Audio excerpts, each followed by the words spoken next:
इस चुनाव में अगले मुख्यमंत्री चेहरे के रूप में गिरीश यादव जी को हम लोग सपोर्ट करते हैं। ಬಿಹಾರದಲ್ಲಿ ಮಹಾಗಠಬಂಧನ್ ತೇಜಸ್ವಿ ಯಾದವ್ ಅವರನ್ನು ಮುಖ್ಯಮಂತ್ರಿ ಅಭ್ಯರ್ಥಿಯಾಗಿ ಘೋಷಣೆ ಮಾಡಿದೆ. ಆದರೆ ಈ ವೇದಿಕೆಯಲ್ಲಿ ಯಾರೂ ಮುಖ್ಯ ವ್ಯಕ್ತಿಗಳು ಇಲ್ಲದೇ ಇದ್ದಿದ್ದೇ ವಿಶೇಷ. ಯಾರೂ ಒಪ್ಪಿಗೆ ಇಲ್ಲದೇ ತೇಜಸ್ವಿ ಯಾದವ್ ಅವರನ್ನು ಮುಖ್ಯಮಂತ್ರಿ ಅಭ್ಯರ್ಥಿಯಾಗಿ ಘೋಷಣೆ ಮಾಡಿದ್ರ? ಯಾಕೆ ಈ ವೇದಿಕೆಯಲ್ಲಿ ಕಾಂಗ್ರೆಸ್ನ ಪ್ರಮುಖರು ಇರಲಿಲ್ಲ? ಈಗಾಗಲೇ ಕಾಂಗ್ರೆಸ್ ಹಾಗೂ RJD ನಡುವೆ ಟಿಕೆಟ್ಗಾಗಿ ಒಂದಷ್ಟು ಕ್ಷೇತ್ರಗಳಿಗಾಗಿ ಕಿತ್ತಾಟ ಇದೆ. ಕೆಲವು ಕ್ಷೇತ್ರಗಳಲ್ಲಿ ಎದುರು ಬದರಾಗ್ತಾ ಇದ್ದಾರೆ. ಹೀಗಿದ್ದು ಇವರದ್ದು ಚುನಾವಣಾ ಪೂರ್ವ ಮೈತ್ರಿ ಯಶಸ್ವಿಯಾಗುತ್ತಾ?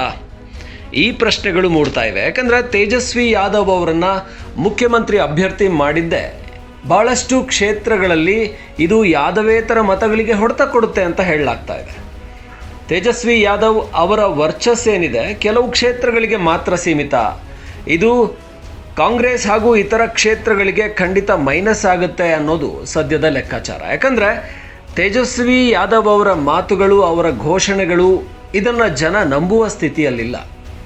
ನರೇಂದ್ರ ಮೋದಿ ಕೂಡ ನಿನ್ನೆ ತೇಜಸ್ವಿ ಯಾದವ್ ಮುಖ್ಯಮಂತ್ರಿ ಅಭ್ಯರ್ಥಿಯಾಗಿ ಘೋಷಣೆಯಾದ ನಂತರ ನೀವು ಈ ಗೂಂಡಾ ರಾಜ್ಯದ ಬಗ್ಗೆ ಬಿಹಾರದಲ್ಲಿ ಜನ ಮುಂದಿನ 100 ವರ್ಷ ಕೂಡ ಮಾತಾಡ್ತಾರೆ, ನೀವು ಕೂಡ ಹಿಂದಿನ ಲಾಲೂ ಪ್ರಸಾದ್ ಯಾದವ್ ಸಂದರ್ಭದ ಗೂಂಡಾ ರಾಜ್ಯ ಏನಿತ್ತು, ಭ್ರಷ್ಟಾಚಾರಿಗಳ ರಾಜ್ಯ ಏನಿತ್ತು, ಅದರ ಬಗ್ಗೆ ಪರಿಚಯ ಮಾಡಿಕೊಡಿ, ಇಲ್ಲಾಂದರೆ ಮತ್ತೊಮ್ಮೆ ಅವ್ರನ್ನೇ ಅಧಿಕಾರಕ್ಕೆ ತಂದರೆ ಇಲ್ಲಿನ ಜನ ಅನುಭವಿಸುವ ನರಕ ಬೇಕಾ ಅಂತ ಕೇಳಿದ್ದಾರೆ. ಜೊತೆಗೆ ಇದರ ಬಗ್ಗೆ ಜನಸುರಾಜ್ ಪಕ್ಷದ ನಾಯಕ ಕೂಡ ಮಾತಾಡಿದ್ದಾರೆ. ಇನ್ಯಾರನ್ನ ಮುಖ್ಯಮಂತ್ರಿ ಅಭ್ಯರ್ಥಿ ಮಾಡೋಕ್ಕೆ ಸಾಧ್ಯ?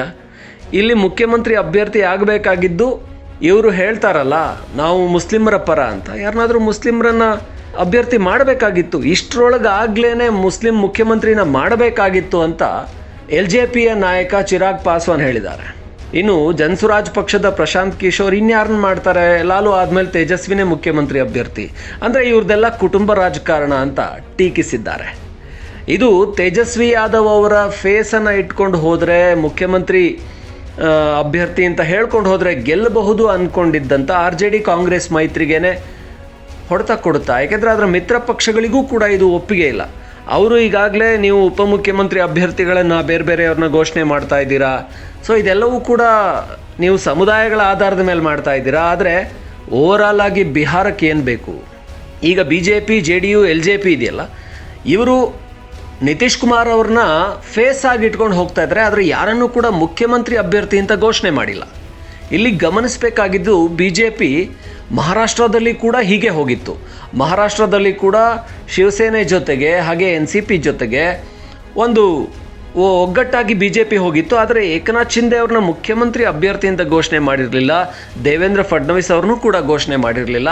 ಆದರೆ ಕೊನೆಯಲ್ಲಿ ಯಾರಿಗೆ ಹೆಚ್ಚಿನ ಸೀಟುಗಳು ಬಂತೋ ಅವರು ಮುಖ್ಯಮಂತ್ರಿ ಆದರು. ಇಲ್ಲೂ ಕೂಡ BJP ಮೋದಿ ಪವರನ್ನು ಬಳಸ್ತಾ ಇದೆ, ಜೊತೆಗೆ ನಿತೀಶ್ ಕುಮಾರ್ ಅವರ ಜನಪ್ರಿಯತೆಯನ್ನು ಬಳಸ್ಕೊಳ್ತಾ ಇದೆ. ಇದೆರಡನ್ನ ಇಟ್ಟುಕೊಂಡು ಚುನಾವಣೆಗೆ ಹೋಗ್ತಾ ಇದೆ.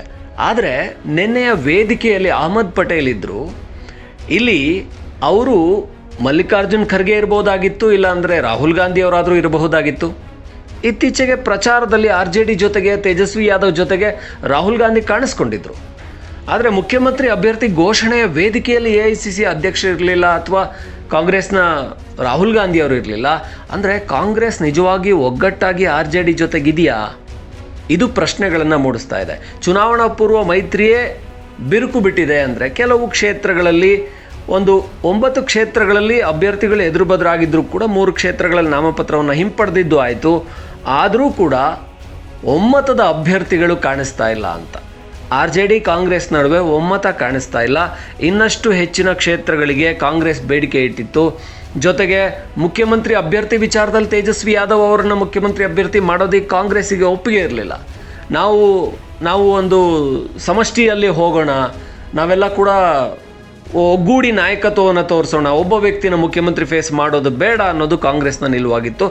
ಆದರೆ ಡಬಲ್ ಕ್ಷೇತ್ರಗಳು ಅಂದರೆ ಕಾಂಗ್ರೆಸ್ 60 ಕ್ಷೇತ್ರ ಅಂದರೆ 140 ಕ್ಷೇತ್ರಗಳಲ್ಲಿ ಸ್ಪರ್ಧೆ ಮಾಡುವಂಥ RJD ತನ್ನನ್ನು ತಾನು ಮುಖ್ಯಮಂತ್ರಿ ಅಭ್ಯರ್ಥಿ ಅಂತ ಬಿಂಬಿಸ್ಕೊಳ್ಳಿಲ್ಲ ಅಂದರೆ ಹೇಗೆ ಒಂದು ಪಕ್ಷವಾಗಿ ತಾನು ಲೀಡ್ ತಗೊಳ್ಳೋದಕ್ಕೆ ಸಾಧ್ಯ ಅಂತ ಯೋಚನೆ ಮಾಡಿ ತೇಜಸ್ವಿ ಯಾದವ್ ಅವರನ್ನು ಮುಖ್ಯಮಂತ್ರಿ ಅಭ್ಯರ್ಥಿ ಅಂತ ಘೋಷಣೆ ಮಾಡಿದೆ. ಅದು ಒಂಥರ ಒತ್ತಾಯಪೂರ್ವಕವಾಗಿದ್ದಾಗಿದೆ.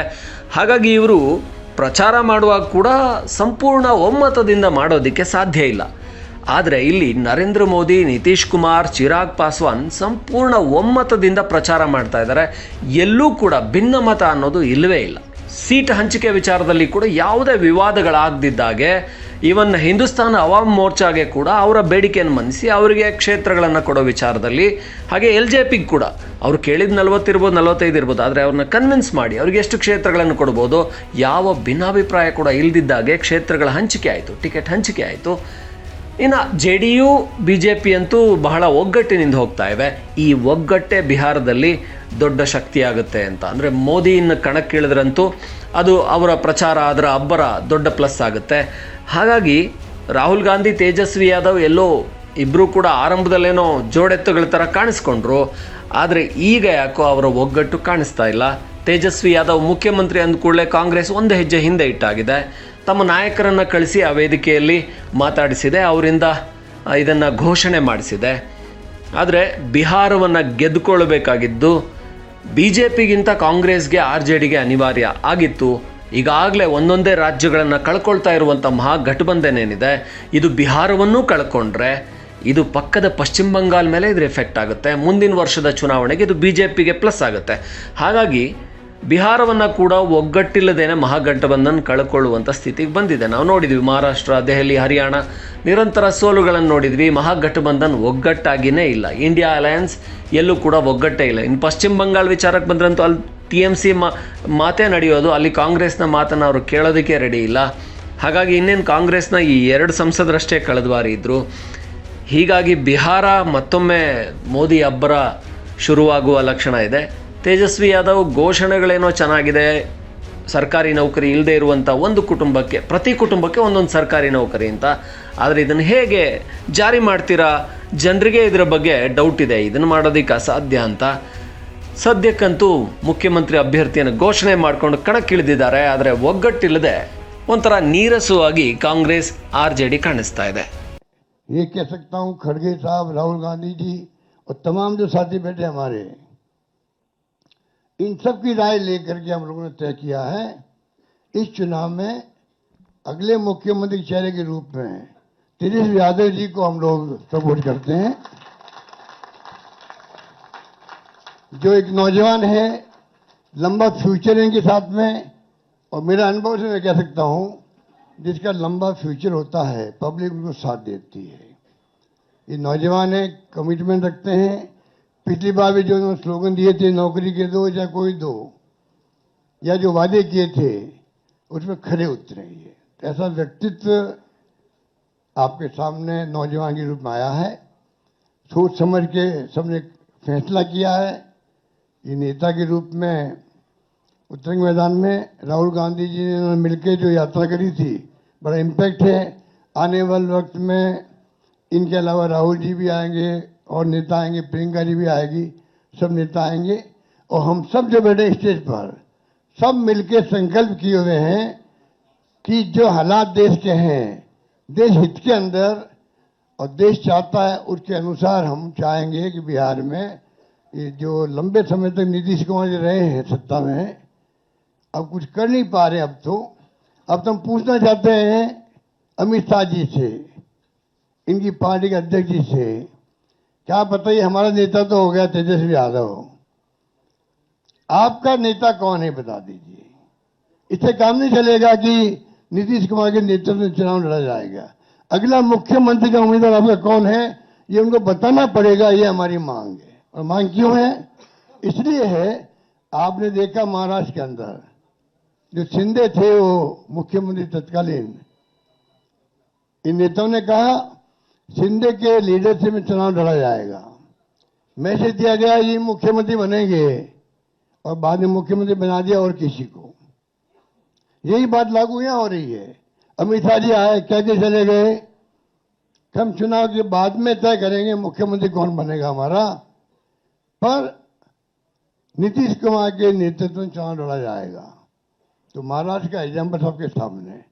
इसलिए मैं इतना कहना चाहूंगा कि चुनाव में हम लोगों ने सोच समझ के तेजस्वी जी को घोषित किया नेता, और हमें पूरा यकीन है कि जो है तेजस्वी जी की घोषणा करना मायने रखता है। साथ में सबकी राय बनी है कि जो हमारे अन्य पिछड़ा वर्ग के साथी हैं, मुकेश सहनी जी, जिनको आप सब जानते हैं, मुकेश सहनी जी, जो एक संघर्ष करते हुए यहां तक पहुंचे हैं, अपनी पार्टी बनाई है, अपनी अकल होशियारी से, अपनी मेहनत से बनाई है, गरीबों के मसीहा के रूप में, अपनी कौम के मसीहा के रूप में उभर के आए हैं।